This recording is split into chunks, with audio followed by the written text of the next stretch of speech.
Horríveis as cidades, vaidades e mais vaidades, sem asas, sem poesia, sem alegrias. Assim escreveu Mário de Andrade em sua famosa obra de 1922, Pauliceia Desvairada. E de fato, as cidades, as grandes cidades, parecem desvairadas, complicadas, tumultuadas. E a pergunta é: podem as cidades ser abençoadas? É interessante a gente pensar um pouquinho sobre essa realidade das cidades grandes, especialmente quem pensa nas megalópolis como Rio de Janeiro, São Paulo e outras, e o Brasil tão influenciado pela tradição francesa, não só na literatura, como também na sua arquitetura, no seu jeito urbano de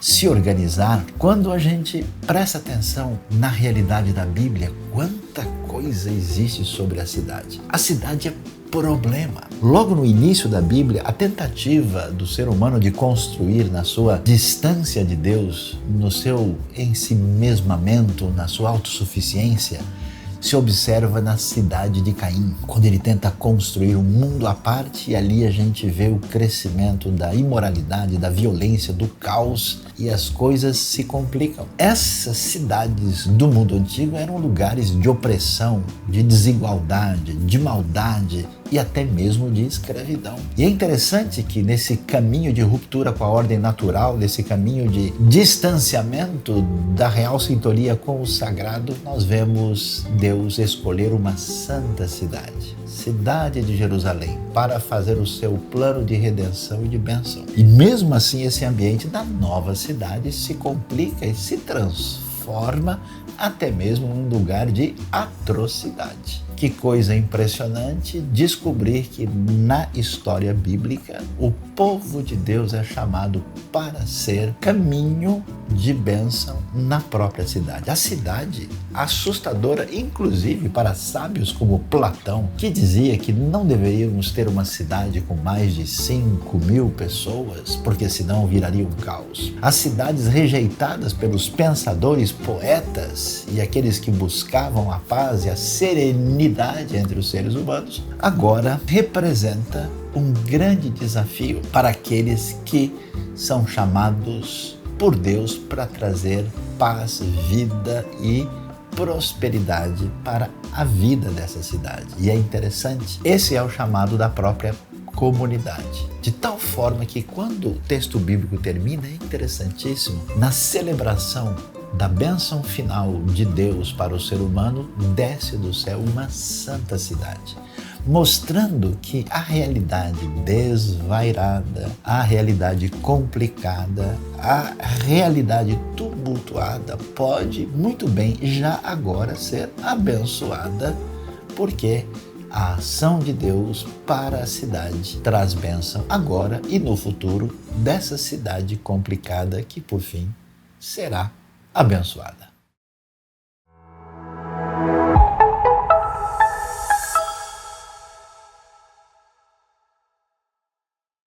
Celebrai a Cristo, celebrai.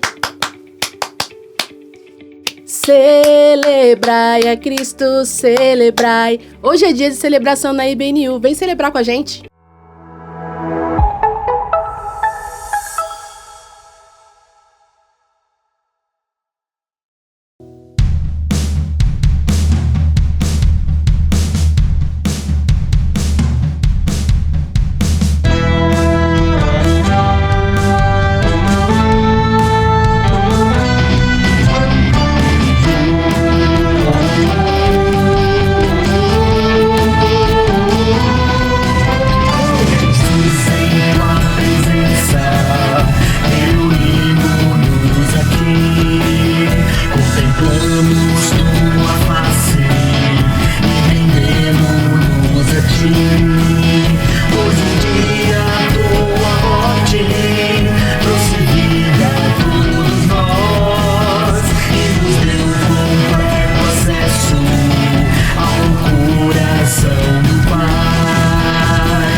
A IBNU já está se reunindo presencialmente no nosso lugar. Você ouviu aqui sobre as campanhas que nós divulgamos e nós estamos já no novo espaço que fica na Rua Tianguá, número 25, na região do aeroporto de Congonhas. Muita atenção, nós não estamos mais na Berrine, nós estamos no nosso lugar, Rua Tianguá, número 25. Você é muito bem-vindo para nos visitar se você estiver aqui na cidade de São Paulo.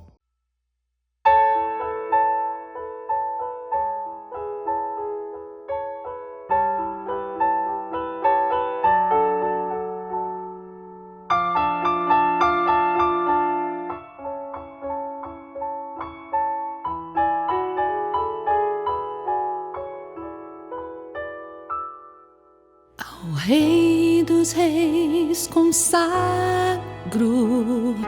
tudo o que sou,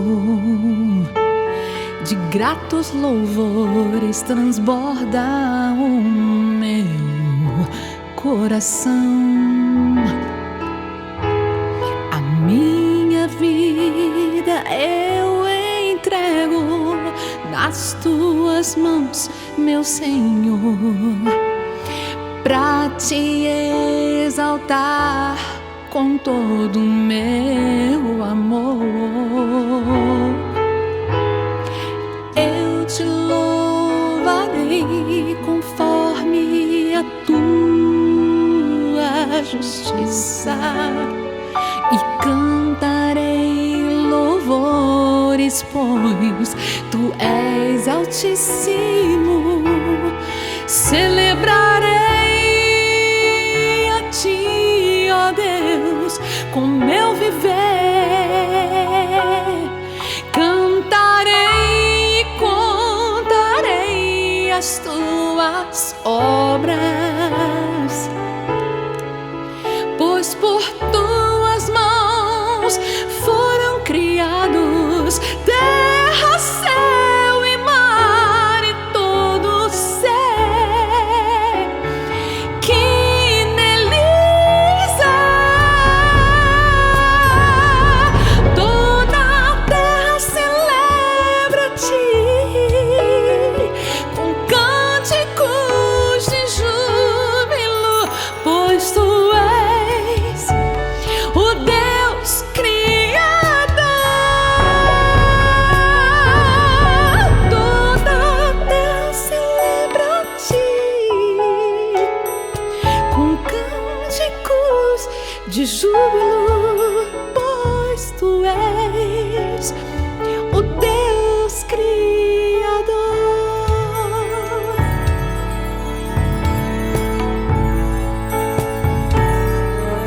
A honra, a glória, a força e o poder ao Rei Jesus e o louvor ao Rei Jesus. A honra, a glória, a força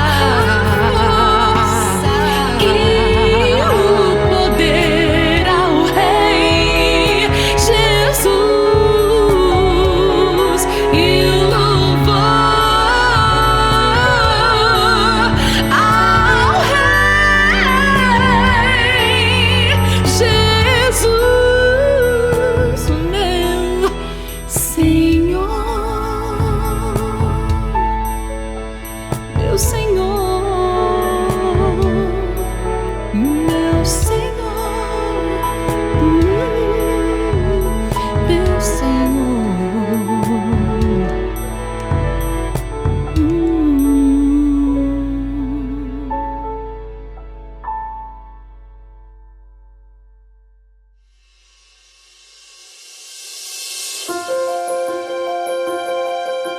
Temos muitos motivos para agradecer ao nosso Deus, não é?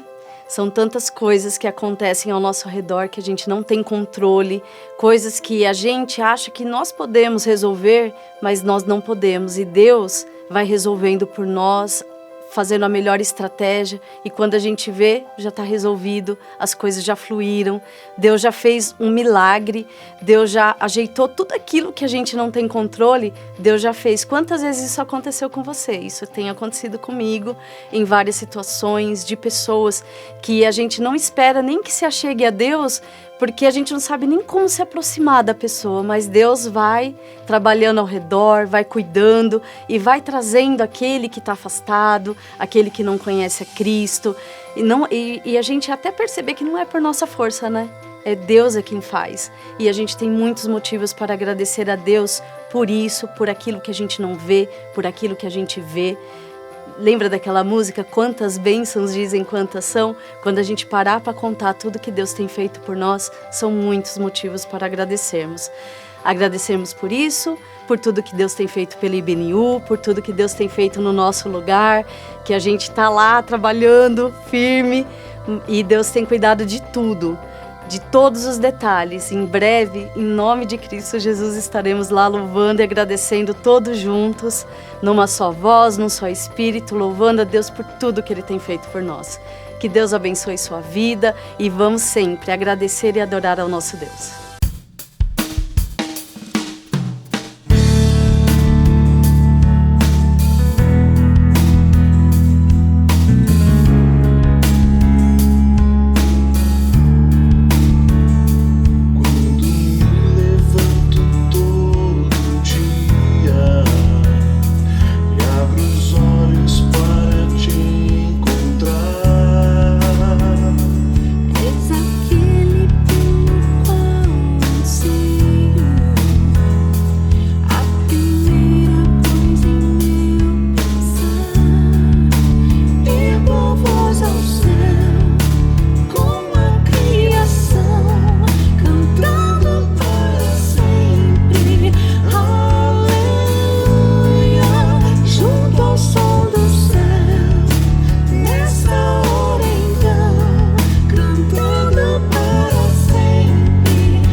Chegamos agora no momento de intercessão, momento onde oramos uns pelos outros, nos colocamos diante de Deus os nossos pedidos, as nossas gratidões. Vamos orar? Senhor Deus, obrigada porque o Senhor está conosco todos os dias e a qualquer momento. O Senhor nos conhece detalhadamente, sabe o nosso nome, sabe até quando qualquer fio de nosso cabelo cai. O Senhor tem o cuidado de nós. Queremos interceder, Senhor, para aquelas pessoas que estão necessitadas, que estão com dificuldades financeiras, que estão com problemas de saúde, para pessoas que estão sem trabalho, Pai. Que o Senhor esteja trazendo, abrindo portas, acalmando o coração, Senhor, e que eles possam estar descansando no Teu poder, nos Teus braços, Senhor, sabendo que o Senhor é Deus.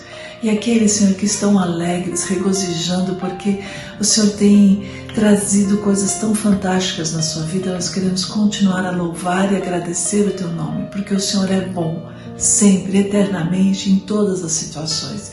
Que a gente possa estar sempre voltados e lembrando que o Senhor é Deus. Tudo, absolutamente tudo, está em Tuas mãos. E o Senhor cuida, protege, dirige. Obrigada, Senhor, porque a gente pode colocar as nossas vidas em Tuas mãos. Obrigada, Senhor. Amém.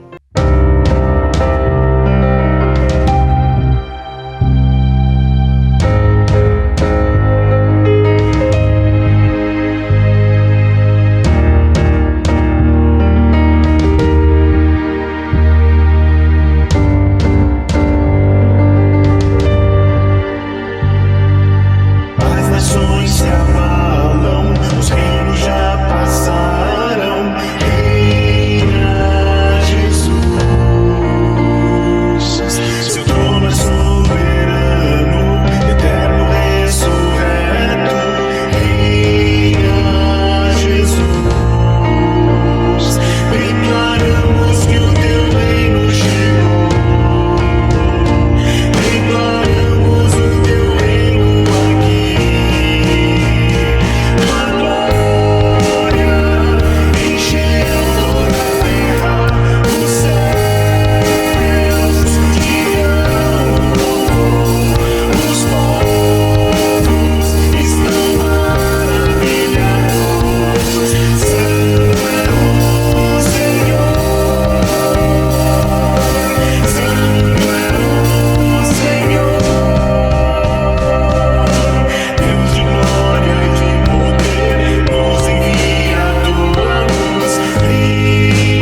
A palavra de Deus permanece para sempre.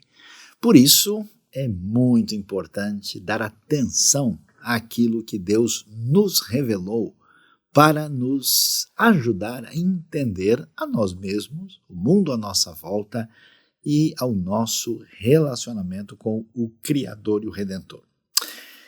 E hoje eu queria chamar a atenção para um tema muito relevante e interessante para nós, já que a gente sabe que na realidade brasileira mais de 80% das pessoas vivem nas cidades. E olha só que coisa interessante, quando nós lemos a Bíblia, nós vamos descobrir que Deus criou o jardim, o homem fez a cidade. Para entender o que isso tem a ver com adoração, o que isso tem a ver com o nosso relacionamento com Deus, vamos começar lendo Gênesis capítulo 11 para saber mais dessa história do jardim da cidade, às vezes da cidade alerta, muita coisa complicada que o meu coração desperta. Vamos ver?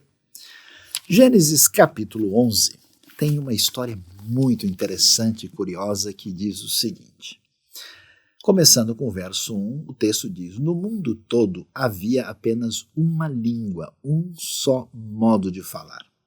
Saindo os homens do Oriente, encontraram uma planície em Sinear e ali se fixaram. Disseram uns aos outros: Vamos fazer tijolos e queimá-los bem. Usavam tijolos em lugar de pedras e piche em vez de argamassa. Depois disseram: Vamos construir uma cidade com uma torre que alcance os céus. Assim, nosso nome será famoso e não seremos espalhados pela face da terra. O Senhor desceu para ver a cidade e a torre que os homens estavam construindo. E disse o Senhor: Eles são um só povo e falam uma só língua, e começaram a construir isso. Em breve nada poderá impedir o que planejam fazer. Venham, desçamos e confundamos a língua que falam para que não entendam mais uns aos outros. Assim o Senhor os dispersou dali por toda a terra e pararam de construir a cidade, por isso foi chamada Babel. Porque ali o Senhor confundiu a língua de todo o mundo, dali o Senhor os espalhou por toda a terra. Que coisa curiosa essa história da cidade e da Torre de Babel. Você sabe, é muito interessante que, a princípio, quando a gente lia esse texto no passado, as pessoas diziam: mas esse texto não deve ter nenhuma relação com nada efetivamente histórico. Quando os arqueólogos, trabalhando desde o século XIX ali, com mais atenção na região da Mesopotâmia, no Oriente Médio, eles começaram a pesquisar a antiga civilização dos sumérios, dos acadianos, dos antigos babilônios. Não é que eles encontraram uma coisa muito interessante chamada zigurate. O zigurate era uma espécie de pirâmide escalonada da antiga Mesopotâmia. Inclusive, um famoso conhecido foi encontrado na cidade de Ur, de onde veio Abraão. Ele tem mais de 4.000 anos de idade. E esses zigurates, quando eles começaram a olhar todos os detalhes, viram: olha, não é que isso tenha assim, ecoa com bastante força o que nós lemos sobre a Torre de Babel. E é exatamente isso que a gente descobre aqui, que os antigos imaginavam, e a gente descobre isso quando estuda a antiga cultura e religião da Mesopotâmia. Os antigos achavam que os céus estavam muito mais próximos da terra do que a gente sabe que é hoje. E eles achavam o seguinte: se a gente faz uma pirâmide elevada, e lá em cima eles faziam oferenda aos deuses, deixavam até mesmo comida ali, eles imaginavam que as divindades iriam descer e receber as oferendas e assim serem aplacadas da sua possível ira contra os homens. E aí tudo começa a fazer sentido quando a gente lê essa história, porque ela mostra para a gente um comportamento vamos dizer, arrogância e atitude assim meio rebelde dos seres humanos de querer fazer um movimento a partir da cidade com essa torre elevada, com essa construção que se aproxima dos céus com a intenção de invadir a morada divina. Que coisa impressionante! Agora, quando a gente pensa sobre isso, a gente claramente vai entender, mas essa ideia de cidade, ela nem sempre existiu, né? Como é que é exatamente isso? E, de fato, as evidências dos estudos antropológicos mais antigos é que, inicialmente, os grupos humanos se organizavam em uma realidade mais ligada ao mundo nômade pastoril, e quando os seres humanos começam a perceber que é possível, né, se fixar numa região fértil e estabelecer ali, né, um caminho de construção em volta daquele lugar, você tem o início dessas cidades, a cidade conhecida, assim, chamada de mais antiga do mundo como cidade, é Jericó, né, segundo os arqueólogos, que tem aproximadamente aí uns 11 mil anos, mais ou menos, de confirmação de existência. E olhando para isso, aí a gente começa a ver que história é essa da cidade. No mundo bíblico antigo, naquele ambiente do Israel, quando esse povo recebe a revelação de Deus que aparece no Gênesis, no Pentateuco, que tem assim a centralidade da orientação mosaica, a gente vai perceber que eles olham para esse mundo de grandes construções, de cidades enormes, de impérios poderosos, e fica definido que ali existe um mundo de maldade, de opressão e de rebelião contra Deus. Tudo isso tem uma sintonia muito forte com esse relato de Gênesis. E aí, então, a gente começa a ver como é que o Gênesis mostra para nós esse caminho da cidade. Essa cidade que chega em Babel, na verdade, ela faz parte de um caminho que nós temos no livro de Gênesis, quando o homem rompe com Deus no capítulo 3, essa ruptura aumenta no capítulo 4, a gente vê a crise mais intensa no capítulo 6, com a situação que envolve a realidade do dilúvio, e finalmente, vamos dizer, o auge, né? O ápice, literalmente, dessa rebeldia aparece na história da Torre de Babel, que envolve essa cidade e torre que é uma afronta aos céus. Agora, olhando para isso, a gente precisa ver, e quando é que aparece pela primeira vez, né, aquilo que é o início de Babel? O germe que vai se desenvolver até chegar em Babel, curiosamente, aparece no capítulo 4. No capítulo 4 de Gênesis, a gente vai ver aquilo que tem a ver com a história de Caim. Aliás, a famosa história de Caim e Abel. E aí a gente lê, por exemplo, o que o texto vai dizer para nós, em Gênesis 4, a partir do verso 17. A Bíblia diz que Caim teve relações com sua mulher, ela engravidou e deu à luz Enoque. Depois Caim fundou uma cidade, a primeira vez que aparece o termo na Bíblia, a qual deu o nome do seu filho Enoque. A Enoque nasceu Irade, Irade gerou Meujael, Meujael Metusael, Metusael a Lameque. Lameque tomou duas mulheres, uma chamava-se Ada e a outra Zilá. Ada deu à luz Jabal, que foi o pai daqueles que moram em tendas e criam rebanhos. O nome do irmão dele era Jubal, que era o pai de todos que tocam harpa e flauta. Zilá também deu à luz a um filho Tubal-Caim, chamado Tubal-Caim, que fabricava todo tipo de ferramenta de bronze e de ferro. Tubal-Caim teve uma irmã chamada Naamá. Disse Lameque às suas mulheres, Ada e Zilá: ouçam-me, mulheres de Lameque, escutem minhas palavras. Eu matei um homem porque me feriu e um menino porque me machucou. Se Caim é vingado 7 vezes, Lameque o será 77. Uau, que história pesada é essa? Como é que a gente entende isso? Por que essa história é tão relevante e qual é a sua ligação com Babel?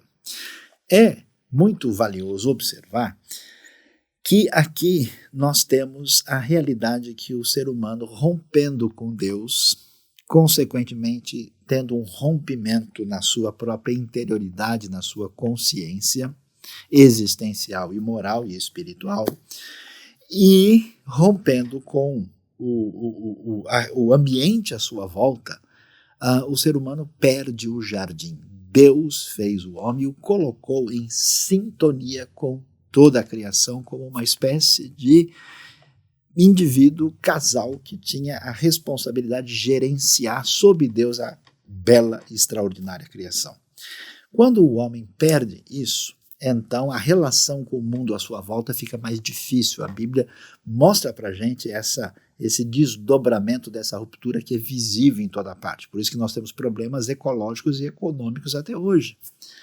E diante desse cenário, é muito interessante observar que a coisa se complica na sequência com os dois primeiros irmãos, Caim e Abel. Caim tenta agradar a Deus do seu jeito e não consegue, é reprovado, e Abel é aceito por Deus. Caim fica revoltado com inveja, acaba matando Abel, e aí nessa postura de um indivíduo ingrato e ao mesmo tempo assassino, o primeiro homicida da narrativa bíblica, a gente vai ver que Caim acaba desenvolvendo toda uma linhagem, e essa linhagem tem uma postura curiosa de como é que a gente lida com o ambiente à nossa volta. Vamos nos arrepender, voltar para Deus, buscar sintonia com o Criador? Não. Vamos criar uma realidade a partir da nossa autonomia, da nossa rebeldia e da nossa soberba e arrogância. É impressionante. Por isso a gente vai ver que não é sem razão que a cidade surge no contexto da civilização de Caim. E então, tudo aquilo que vai envolver a problemática do mundo urbano, que nas grandes cidades do mundo antigo, ela se encontra refletida aqui nesse ambiente.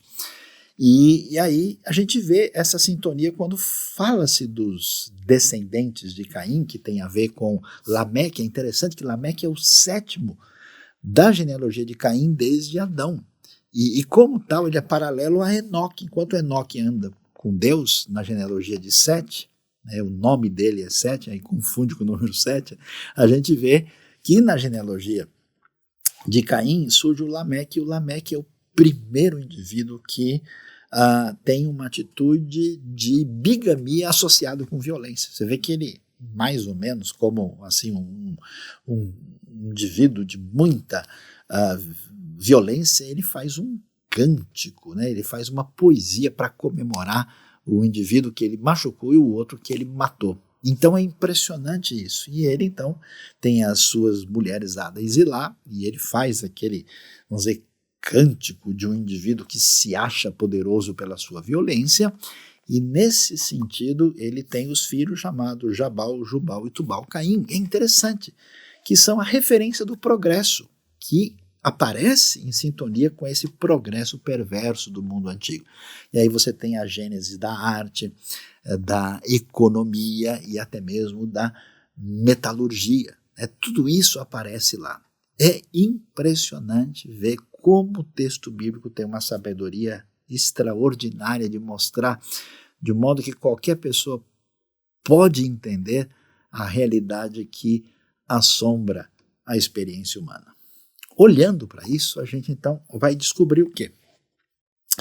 Que a cidade nasce e ela encontra o seu apogeu de rebeldia exatamente na Torre de Babel, de modo que Deus vai, tantas vezes como ele faz na sua ação na história, ele vai interferir no processo, porque os homens, entendendo isso, que eles querem chegar à morada dos deuses, eles querem fazer um nome para si, toda a linguagem de arrogância, de prepotência, de fazer valer a mim mesmo, nessa espécie de postura autocentrada, eles querem fazer tudo isso, e no nome dele, o nome deles deve se tornar famoso. Eles não querem ser espalhados pela terra, querem concentrar-se em torno do seu centro de poder e autossuficiência, até o ponto em que Deus, minorando os caminhos soberbos da maldade e da prepotência, Deus interfere e estabelece a fragmentação antropológica quando eles não conseguem se entender mais. E isso minimiza o potencial de poder fazer mais mal do que estavam fazendo. Então, nesse sentido, a gente pensa, uau, quem diria? O problema não está no conhecimento, o problema não está no avanço tecnológico, o problema não está na amplitude dos horizontes, o problema está na associação disso com uma independência rebelde diante de Deus, e essa é a marca da cidade, porque a lógica bíblica é interessante. Em vez de Caim e sua linhagem voltarem atrás para buscar a Deus, arrepender-se, entrar em sintonia com Ele, eles tentam criar o mundo à parte, o mundo independente de Deus, o mundo que celebra o seu poder, a sua soberania. É impressionante como a cidade tem essa marca perigosa que atravessa a Bíblia. E a gente lê isso e fala, puxa vida. Caim, então, já que ele começa cultuando errado, ele representa a anti-adoração, ou seja, o oposto de oferecer a Deus o que ele merece. E o caminho da inversão vetorial da adoração, quando aquilo que Deus merece, em termos de reconhecimento, de atitude da nossa parte, se volta para nós mesmos, o que é a marca de Caim e de Babel na Bíblia. E a pergunta é, o que é que Deus vai fazer num cenário desse? Será que tudo estará perdido? Será que seria até mesmo um pecado estar na cidade, já que, de certa forma, ela parece como algo meio amaldiçoado?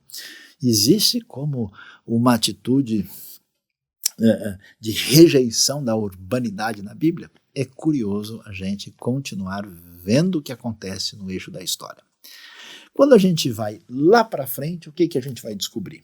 É interessante que, lendo a história de Israel, esse povo sem cidade, nômade, pastoril, que, aliás, Deus resgata, né? Depois de Babel tem a história de Abraão. Abraão é tirado da cidade, tirado de uma grande metrópole e é jogado por Deus intencionalmente num caminho de deserto até chegar à terra prometida, e ele não tem nenhuma estabilidade urbana que o mundo antigo oferecia. E nesse processo, os patriarcas vão terminar a sua jornada ali no Egito, quer dizer, os grandes centros urbanos da época, Mesopotâmia e o Egito, chegam no Egito e entram nesse mundo de opressão e de rebeldia contra Deus e sofrem lá. Deus liberta o povo do Egito. E olha só, quando eles são libertados, né, não só existe a cidade, mas existe a figura assustadora, que vai aparecer no Gênesis também, né, esse tipo de coisa, quando se menciona Nimrod, por exemplo, vai aparecer a figura do indivíduo que domina sobre a cidade, que é o monarca, o rei, o faraó, né? E aí Israel é libertado. E quando Israel chega na terra prometida, o que eles vão fazer? Curiosamente, 1 Reis capítulo 8 vai contar, 1 Samuel capítulo 8 vai contar para nós, corrigindo aqui, a história de que o povo chega para Deus e quer ter um rei porque as outras nações têm rei. Então a monarquia de Israel surge de uma maneira em que ela aparece contaminada por essa atitude do povo de, numa rejeição daquilo que Deus traz como orientação, de querer ser parecida com os outros que desconhecem essa realidade da aliança divina e do seu agir entre nós. E, curiosamente, o que acontece? Deus permite que eles entrem pelo caminho da monarquia. Essa monarquia, claro que não vai dar certo, e diante desse cenário que nós temos meio que a maldição da cidade e a rebeldia humana claramente demonstrada na escolha de um rei em oposição à diretriz maior da parte de Deus, o que Deus faz é impressionante. O caminho divino vai chamar atenção. Por quê? Em vez de Deus deixar fluir a sua justiça apenas com a sua ira para corrigir o comportamento humano, Em vez de Deus dizer, olha, agora não tem mais jeito, eu vou largar vocês e eu vou escolher um outro povo, um outro caminho. Ou em vez de Deus simplesmente dizer, olha, cansei, deixa para lá, eu agora vou atuar em outro contexto porque essa turma não tem mais jeito, Deus vai fazer um negócio impressionante. Deus vai entrar nessa história de Israel e vai resolver, atenção, meio que acampar no meio da monarquia e no meio da própria cidade. Quem diria isso? Por isso é tão interessante olhar um texto que, assim, resume o que acontece aqui, que é o texto que aparece no primeiro livro dos Reis, no capítulo 11, quando Deus está ali falando sobre a monarquia inicial que tem a ver com a época de Davi e Salomão. O que o texto diz lá? Vamos ver.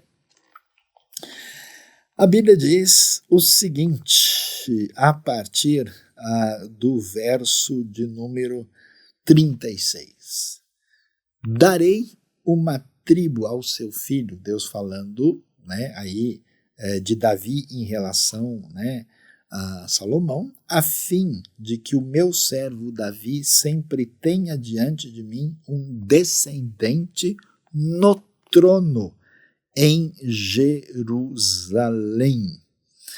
A cidade onde eu quis pôr o meu nome, quanto a você eu farei reinar sobre tudo o que o seu coração desejar, você será rei de Israel. Aqui no caso já no momento da divisão, né, que aconteceu na confusão de Jeroboão com Roboão no final do reinado de Salomão. Mas esse texto ele chama atenção porque ele menciona o fato de que Deus promete, né, que essa dinastia de Davi vai durar de maneira permanente, e ele menciona Jerusalém, cidade onde eu quis pôr o meu nome. Olha que coisa interessante. Então, em vez de Deus acabar com tudo, ou abandonar tudo, Deus resolve trabalhar a sua história de redenção, de reconstrução, de reencaminhamento de bênção. Eu diria assim, um caminho de volta para o jardim, mas um caminho diferenciado, porque é um caminho que passa pelo meio da cidade e por meio da própria monarquia que surge de modo arrogante. Isso é muito especial porque aí a gente começa, através do entendimento da Bíblia, a descobrir com mais clareza quem Deus é, como Ele age na história, e a gente tem um quadro mais amplo para entendermos por que Deus deve ser reconhecido, porque Deus deve ser adorado e porque Ele é a grande referência da nossa vida e do nosso coração. Assim, surpreendentemente, nós vamos ver um caminho em que Deus vai e diz, olha, o primeiro rei de Israel, Saul, em sintonia com os valores daquele grupo de pessoas, daquele povo que esperava um rei à semelhança dos outros povos, claramente não deu certo.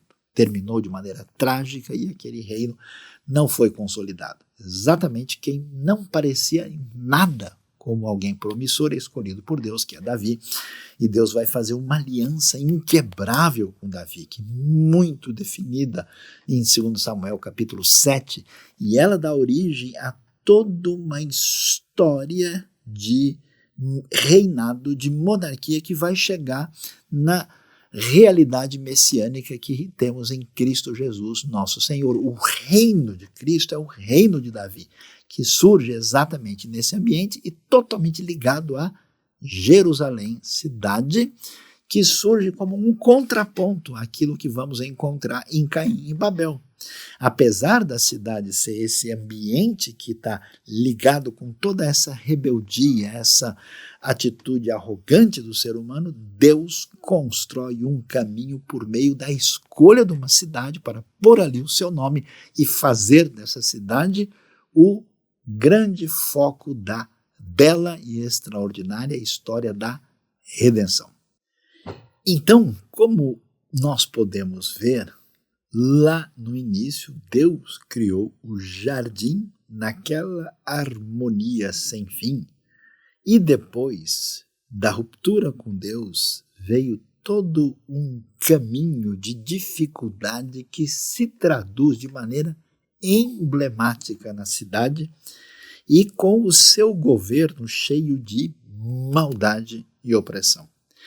E aqui nós então começamos a ver que Deus entra no cenário. Aliás, é tão importante entender a Bíblia quando a gente lê, que muitas pessoas, sem entender o contexto que a Bíblia nos apresenta, entender o cenário entre as partes dos próprios textos, às vezes lê o texto isolado e sem contexto e entra de fato em grande confusão. E os textos bíblicos, longe de apresentar para a gente sempre uma postura ideal ou um elemento normativo que deve ser olhado diretamente e seguido sem entender o que ele está querendo de fato dizer, aí a gente se perde. E aí, quando a gente vê Deus escolhendo, né, aceitar a proposta do povo de Israel em ter um rei, a gente não diz, então Deus está legitimando esse tipo de coisa, então Deus está sendo cúmplice daquela monarquia equivocada. Não, veja, a gente não sabe, né? Deus tem um passo lá na frente, a gente não entende o que ele está fazendo. O primeiro traço, né, daquilo que ele está desenhando parece incompreensível para nós, depois a gente vai ver como é que a sabedoria, a soberania da parte de Deus nos leva a um encaminhamento bastante surpreendente. Então, quem diria, quem poderia imaginar que Deus entraria nesse caminho de resgate da cidade, resgate do governo, resgate daquilo que envolve essa monarquia. E aí, então, a gente prossegue na história. E quando prossegue na história, a gente vai ver exatamente o caminho que temos na pessoa de Jesus, que não só é aquele que vai ser o descendente de Davi, vai ser o Messias esperado, vai ser o Rei dos Reis, mas, curiosamente, a história de Jesus é extraordinária porque ela tem um caminho interessante do ponto de vista da discussão da urbanidade. Jesus nasce num vilarejo, uma coisinha de nada, que é Belém. Né? Belém é tipo uma periferia de Jerusalém. E ele vai ser criado em Nazaré, que tem o mesmo perfil. Você percebe? É um ambiente assim meio que num distanciamento da força da realidade da cidade. E ele vai fazer o seu ministério também a partir de Cafarnaum, que é outro vilarejo. Então Jesus é aquele que aparece como um rei inesperado num contexto onde não existe, vamos dizer, aí a grande referência da cidade. Aliás, o que Jesus faz é meio que a sombra da cidade. E é curioso porque, apesar de Jesus estar nessa sintonia com Belém, Nazaré e Cafarnaum na Galileia, Jesus vai com frequência a Jerusalém como um judeu do seu tempo, especialmente nas grandes festas. E em Jerusalém, ao mesmo tempo, né, nós temos a cidade do grande rei, ao mesmo tempo nós temos o templo, que é a casa de oração para todos os povos. Jesus vai chamar aquele lugar mais significativo de Jerusalém de casa de meu pai, mas ali também é o encontro das forças que têm a ver com a relação adequada do bem contra as forças do mal. Jesus, por exemplo, vai estar no seu sofrimento maior no jardim do Getsemane. Isso não é sem razão. E, ao mesmo tempo, a realidade do poder em Jerusalém ecoa a realidade antiga, porque os caminhos religiosos de Israel estão comprometidos com o poder da maior cidade poderosa do mundo, que é Roma. Então você tem uma espécie de conflito daquilo que envolve, de novo, o jardim contra Babel. A realidade da relação com Deus no jardim em oposição a Caim. Tá vendo que coisa interessante? E nós vamos ver como aquilo que parece uma derrota divina, assim como foi o surgimento da monarquia e o surgimento na cidade, na história, e Deus interfere entrando por esse caminho, assim também Jesus é derrotado na cidade, que deveria ser a maior referência da ação divina, e ele parece ter perdido a sua realeza e a sua condição de rei dos reis, e também ser derrotado pelas forças antagônicas à vontade divina na cidade, mas essa derrota, como aconteceu antes, é uma grande vitória. Surpreendentemente, a vitória do Rei dos Reis, que tem todo o poder, todo o governo e que encaminha a realidade da nossa vida na direção de estar indo de volta para o jardim. Mas a pergunta é, será que a gente volta mesmo? Como é que a gente pega o caminho de volta para o jardim? Essa pergunta, de fato, soa fundo até o fim, né, do nosso coração. Vamos ver que coisa interessante, a gente agora precisa sair desse contexto agora dos evangelhos e ir direto para o Apocalipse. Vamos ver se encontramos alguma coisa que tenha qualquer referência com isso. Olhando para Apocalipse, capítulo 21, olha que coisa interessante, no final da Bíblia, veja o que o texto vai nos apresentar. A partir do verso 1, o texto diz: Então vi novos céus e nova terra, pois o primeiro céu e a primeira terra tinham passado, e o mar já não existia. Vi a cidade santa, a nova Jerusalém, que descia dos céus da parte de Deus, preparada como uma noiva, adornada para o seu marido. Ouvi uma forte voz que vinha do trono e dizia: Agora o tabernáculo de Deus está com os homens com os quais ele viverá. Eles serão seus povos, o próprio Deus estará com eles e será o seu Deus. Ele enxugará dos seus olhos toda lágrima, não haverá mais morte, nem tristeza, nem choro, nem dor, pois a antiga ordem já passou.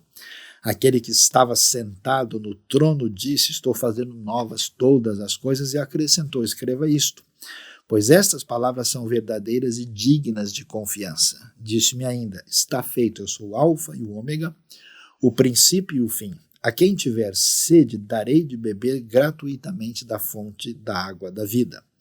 O vencedor herdará tudo isso, e eu serei seu Deus, e ele será meu filho. Mas os covardes, os incrédulos, os depravados, assassinos, que cometem imoralidades, que praticam feitiçaria, os idólatras, todos os mentirosos, o lugar deles será no lago de fogo que arde com enxofre. Esta é a segunda morte. E quando a gente começa, a olhar com detalhes para o texto na sequência, é interessante ver o que diz o capítulo 22. Então o anjo me mostrou o rio da água da vida, que, claro como cristal, fluía do trono de Deus e do Cordeiro. No meio da rua principal da cidade, de cada lado do rio estava a árvore da vida, que frutifica 12 vezes por ano, uma vez por mês. As folhas da árvore servem para a cura das nações. Já não haverá maldição nenhuma. O trono de Deus e do Cordeiro está na cidade, os seus servos os servirão. Eles verão a sua face e o seu nome estará em suas testas. Não haverá mais noite, eles não precisarão de luz de candeia nem da luz do sol, pois o Senhor os iluminará e eles reinarão para todo o sempre. Que coisa impressionante o que Apocalipse vai mostrar para nós. Como é que o texto descreve a apoteose da história, o desfecho de tudo. Olhando para o texto, a gente vai descobrir esse elemento tão extraordinário que é o ressurgimento da cidade, a retomada. Assim como nós temos lá no início, Caim e Babel, depois na história, Jerusalém, com toda a sua história de elementos favoráveis e desfavoráveis, quando chega a hora de celebrar a grande redenção final, veja o que acontece, a figura que vai mostrar a vitória divina em absoluto é a Nova Jerusalém. Agora, vamos ver aqui, claro, que a Nova Jerusalém, estamos falando de um Apocalipse, estamos falando de uma realidade simbólica. Tem gente que quer calcular e fazer os detalhes e desenhar a Nova Jerusalém numa plena literalidade. Esse procedimento é muito arriscado, porque na verdade o que a Nova Jerusalém faz, porque ela é uma cidade em torno, que é em formato de um cubo, e que tem, literalmente no texto, 12 mil estádios por 12 mil estádios por 12 mil estádios, cada estádio tinha cerca de 185 metros como medida da época romana, e a gente vê que o fato de ser cúbico tem um sentido de atingir uma plena perfeição. E, portanto, o significado da cidade é o que é importante aqui. Então, o que chama a nossa atenção, de fato, é o quê? É o fato de que a cidade, que é a marca da rebelião, a marca de Babel, a marca negativa da história de autossuficiência, aparece aqui agora, mostrando o sinal da grande vitória divina. Aquilo que parece ter sido aparentemente um descontrole divino, o triunfo da rebeldia humana, uma espécie de ameaça à soberania divina e à sua ação em favor do homem e da criação, aparece nessa redenção que a marca é exatamente a cidade. Assim como Cristo ressurreto tem as marcas dos cravos no seu corpo, a cidade é essa marca da história. E, curiosamente, é numa espécie de teologia anti-Babel, que queria fazer uma conexão indevida entre a terra e o céu, o tamanho da Nova Jerusalém faz com que acabe a separação entre terra e céu. E por isso, essa conexão é chamada do fato de que o tabernáculo de Deus está com os homens. Ou seja, o que mais você anseia, na verdade.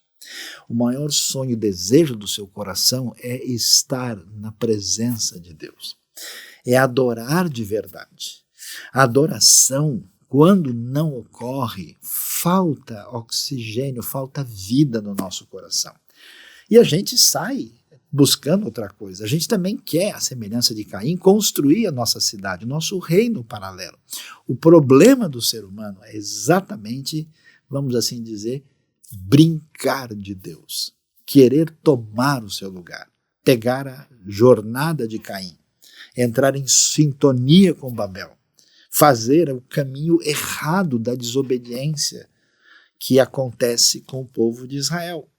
Fazer a mesma coisa que vai acontecer tantas vezes na vida de muitos que se apresentaram como seguidores de Jesus, até mesmo seus próprios discípulos. Então, o triunfo divino é tão extraordinário que mostra essa realidade que Deus habita conosco, os redimidos são os seus povos, e é tão interessante ler isso, porque a gente agora vai ver que não haverá mais morte, nem dor, nem choro, ou seja, esse quadro de prazer, de felicidade, de desfrutar plenamente daquilo que tem a ver com o projeto do Criador, nos leva de volta para o Éden, para o jardim. E aí é interessante a gente olhar e reforçar o que aparece aqui. É bonito demais o que o texto bíblico apresenta. A gente, quando lê Apocalipse 22, aí você reparou nos detalhes, veja, que o anjo mostra para João o rio da água da vida. Você lembra lá no Éden? Tinha o que é a árvore da vida. O Éden também é marcado pelas correntes de água. Nós temos lá o Gion, o Pison, o Tigre, o Eufrates, e agora esse rio, claro, como cristal, que flui do trono de Deus e do Cordeiro. E o que tem na rua principal da cidade? Veja, não só o rio da vida, a árvore da vida está lá.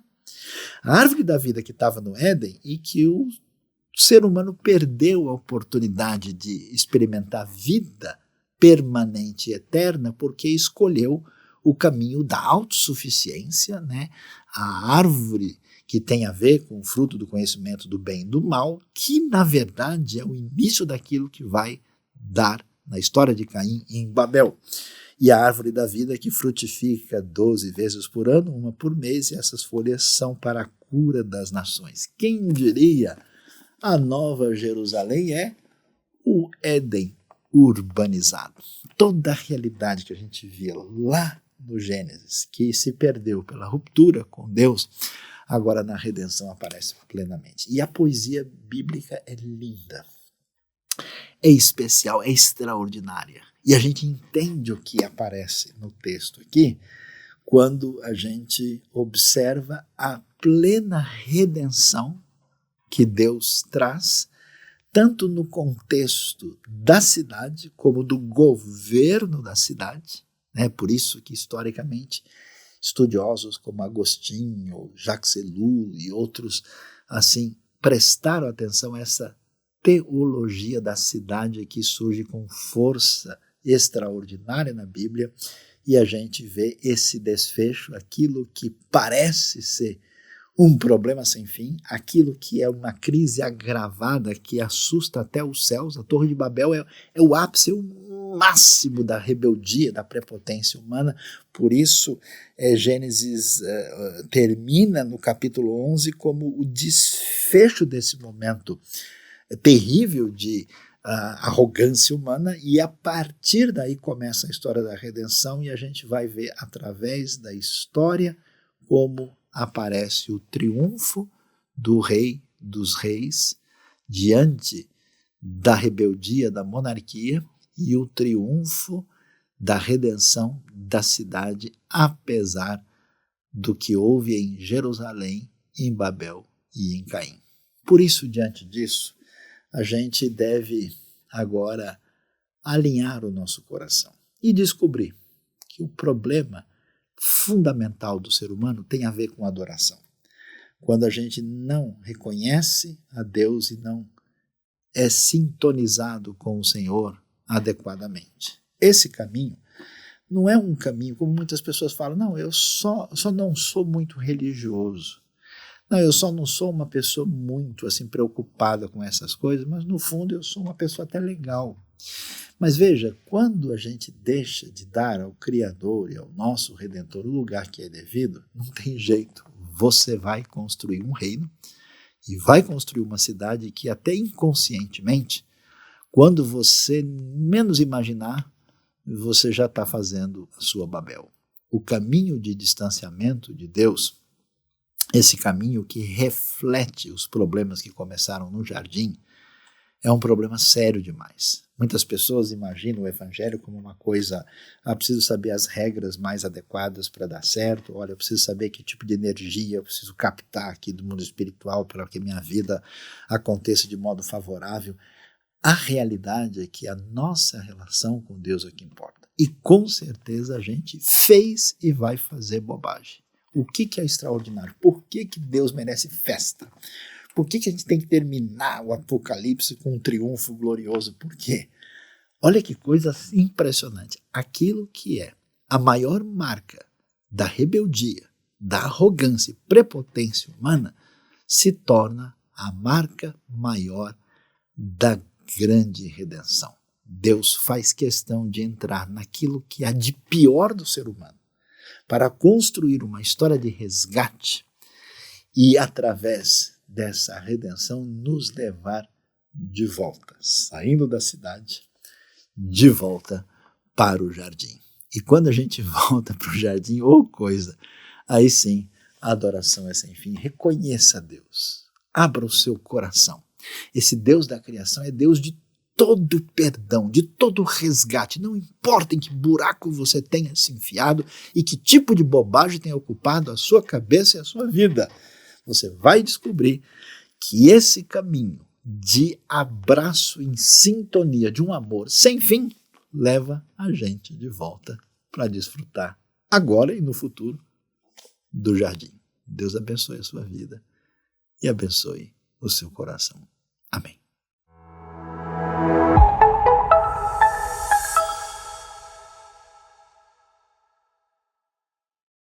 Grande festa da IBNU, sim, sábado 2 de setembro às 18h30, agora no nosso lugar, Rua Tianguá, 25, pertinho do aeroporto de Congonhas, em São Paulo. Você é nosso convidado, teremos ali música especial, uma mensagem para o nosso coração, não só celebrando o nosso novo espaço, mas completando 16 anos de bênção. Pensando nisso, a partir desse domingo eu quero convocar todo mundo para um caminho de dedicação espiritual maior. Você é convocado a fazer essa semana com jejuns. Sim, jejum você pode escolher em função da sua condição de saúde. Nossa sugestão é que a gente faça esse jejum das 8 da noite até o meio-dia do dia seguinte. Ou seja, você pode comer mais cedo, não toma o café da manhã e vai até o horário do almoço, que serão 16 horas de jejum, celebrando 16 anos de IBNU. E juntos depois, lá no sábado, a gente vai ter a celebração desse aniversário nessa festa de gratidão, louvor e honra a Deus. Você é nosso convidado, participe desse momento especial IBNU.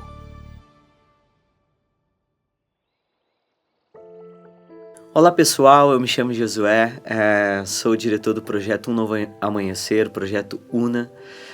Nós trabalhamos na zona sul de São Paulo, no meio de favelas, nos lugares que nós chamamos de cidade proibida.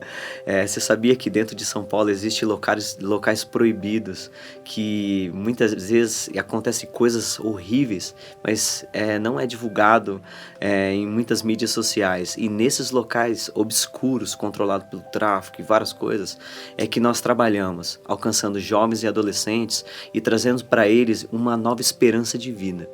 E hoje o nosso projeto tem trabalhado com futebol, artesanato, teatro, projetos preparando eles para o mercado de trabalho, idiomas, tudo isso para que eles venham entender que há um mundo fora daquela comunidade. Também preparando eles para missões, discipulado, temos batizado vários meninos e temos avançado nesses locais proibidos.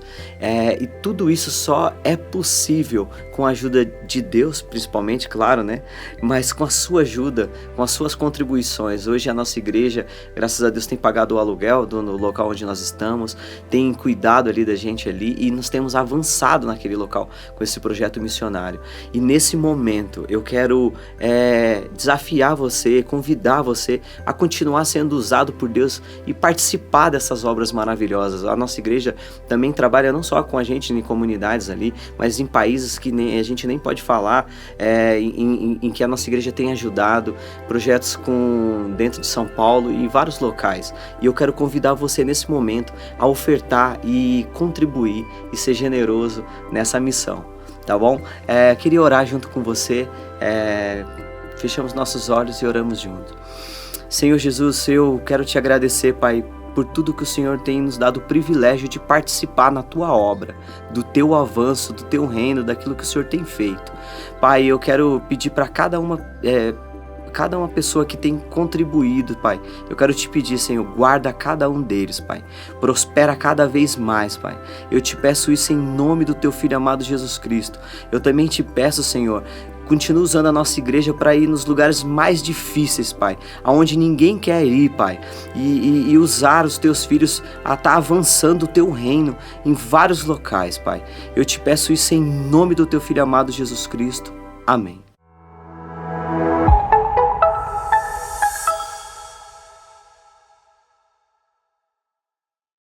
Vamos estudar a Bíblia juntos? Você sabe, é tão importante a gente ter uma base fundamentada, profunda, daquilo que a gente crê. E a gente está com um curso muito legal de Gálatas e também de Neemias, de quarta e quinta-feira às 19 horas. Então vem estudar com a gente. Parabéns pra você, IBNU, querida. Sim, IBNU, 16 anos de bênçãos e de ação no reino de Deus. E a IBNU agora no nosso lugar, no seu espaço especial, na grande celebração especial, que seria dia 2 de setembro às 18h30, você é nosso convidado. E a pergunta nesse aniversário, cadê o presente? O presente é solicitado a todos que fazem parte da IBNU, são membros da IBNU, estão sintonizados com a nossa comunidade e que de alguma maneira foram abençoados e querem agradecer a Deus. Nós convidamos você a dar a sua oferta. o seu sinal de gratidão, envie a sua oferta com centavos 23, para marcar exatamente o ano de 2023, quando nós chegamos aí ao nosso lugar. Essas ofertas serão utilizadas para ampliação do trabalho da IBNU nos projetos do Reino, fazendo diferença, sendo uma comunidade saudável para um mundo melhor. Muita gratidão, Deus abençoe a sua vida e seja parte desse momento de gratidão e de avanço do Reino. Que bom que você esteve junto com a gente aqui até esse momento. É sempre bom celebrarmos juntos, né? Então, eu gostaria de pedir para você, compartilhe os nossos vídeos, se inscreva no nosso canal e nos ajude a multiplicar esse conteúdo para abençoar outras pessoas. Deus abençoe, uma ótima semana.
Música